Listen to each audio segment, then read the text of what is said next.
a 1-game-to-none advantage over Boston. Here's the coach of Miami, Erik Spoelstra. Erik, I know it's more than just his scoring, but Jimmy just seems to be finding, as you get deeper into the playoffs, just finding new ways to put his thumbprint on games. And was the second half maybe just a continuation of him raising whatever bar he set for himself in these playoffs? Yeah, I mean, each level and round the competition is raised, and you can sense it, you can feel it. That's a very good team over there, well-schooled. They know what they want to try to get to. They put a tremendous amount of pressure on you in the paint. I mean, that was almost record-setting what they were doing, to our defense in the first half in terms of getting into the paint and breaking us down. And then, Jimmy just really inspired everybody in that third quarter. Those 2 steals kind of changed the momentum. And then every time and pocket in the game when we needed to control, the game or get the right shot or make the right decision, Jimmy had his fingerprints on that. You're seeing great two-way basketball really on both sides. He was lined up against a great player, the entire game. That great player was lined up against him. This is what it's all about, elite two-way basketball.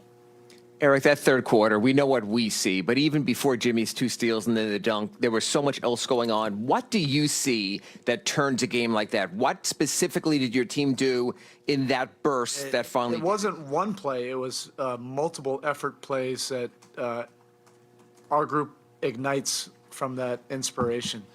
It could be Tuck diving on the floor, making an extra effort, batting the ball away, Bam's block, Jimmy, the 2 steals, the closeouts, by Max, Gabe, coming in there and digging out some loose balls when they have an opportunity to dunk it, underneath. The guys were just really, disappointed at halftime. I barely needed to say anything. Everybody was just disappointed at our defensive effort and focus. But look, this is a very good team that we're playing against. So it's not only us, saying that, hey, we have to do that better. They're putting a lot of pressure, on our defense. And, that's what you expect when you get to this level. You mentioned the first half how they were breaking the defense down, and I think they were 16 of 20 at the rim in the first half, which was pretty uncharacteristic. What was fixed on that in the second half? We contained the ball at the point of attack a little bit better. To say that you can do that mano-a-mano without any kind of help is totally unrealistic. It has to be a team defense. You have to, get in the gaps. You have to rotate. You have to make multiple efforts. They're going to get you scrambling at some point because they're going to, even if you cut off the first drive or the second drive, there's going to be a spin dribble and then a scramble as they make a pass out. You've got to get to a three-point shooter, get him off the line, and then it just begins when the shot goes up. There's going to be a lot of grappling, blocking out, and then you got to go up in traffic and get it. We just made a lot more plays in that second half. How important was PJ kind of coming back from that injury and then kind of being there and during that key third quarter run for you guys? I feel like I've said this about, a bunch of our guys, that the heartbeat of our team, because Bam is, obviously Jimmy is, but Tuck for sure is. He inspires everybody. And by the time that I had walked into the locker room, he looked at me dead in the eye and said, "Don't even think about it. I'm playing," in the second half. I'm like, all right, I wasn't questioning it, but what he does, doesn't really get noticed by, everybody out there, because I don't have my glasses. I don't even know what his stat line was, but, you're talking about one of the toughest covers. And then when he's on the weak side, he does all the right things. He's like a great linebacker. He just gets everybody organized, and he communicates so well, guys get to their spots. Erik, you've spoken to us all year about the great transition that Gabe has made from undersized scorer to playmaker. But players tend to retain their instincts.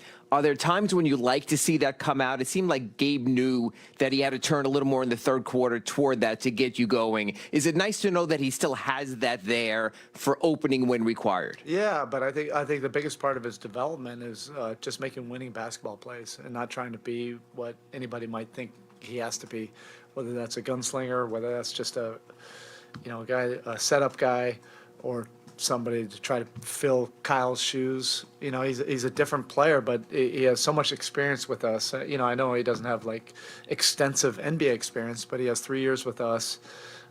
He's not a 20-year-old. He's a pro, and he's earned a lot of confidence in the locker room, and he knows how to bring out different things. Whether he needs to get the ball to certain guys like Jimmy, or we needed a spark, we needed some shooting, in that second half, and he was able to provide that. Getting back to Jimmy for a second, what is it about his personality that allows him to raise the level of his own game as the platform and the games themselves get bigger? I said this before. Jimmy Butler is an elite competitor. There's a lot of guys in this league that are playing basketball. He's competing to win. That's a totally different thing, and he does that as well as anybody in this league. How important was transition basketball tonight? Both teams seemed intent on running off of misses. I mean, of course, right? You have two really good defenses. You're looking for any kind of advantages in the margins. Whatever we're saying, I guarantee they're saying it, and they definitely did that to us in the first half. Actually, going back to that first half, or halftime, we should say, you mentioned that you didn't really have to say anything to the guys. They kind of had the understanding of what was going on. What kind of was the gut check moment where things did change there in the third quarter? Just getting a few more stops. We're accustomed to getting multiple stops in a row. Like, I'm sure Boston, feels the same way. You have two teams that are kind of mirror images, just in terms of the competitiveness defensively. And when that's not happening, there's a lot of emotions. There can be disappointment, frustration, anger, like all of that. And that's what this whole series is going to be about. Their defense at the very start of the game seemed to hit you guys pretty hard. Yeah. Maybe first 10 or 12 possessions. What was that first timeout? Got to get used to it. Message? This is different than, and they've,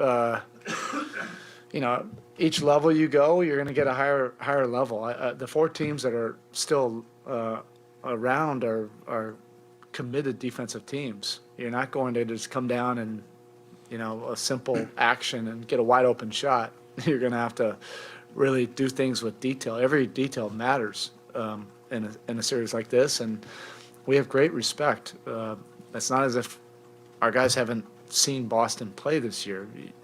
You take notice when they're holding teams under 90, like consistently.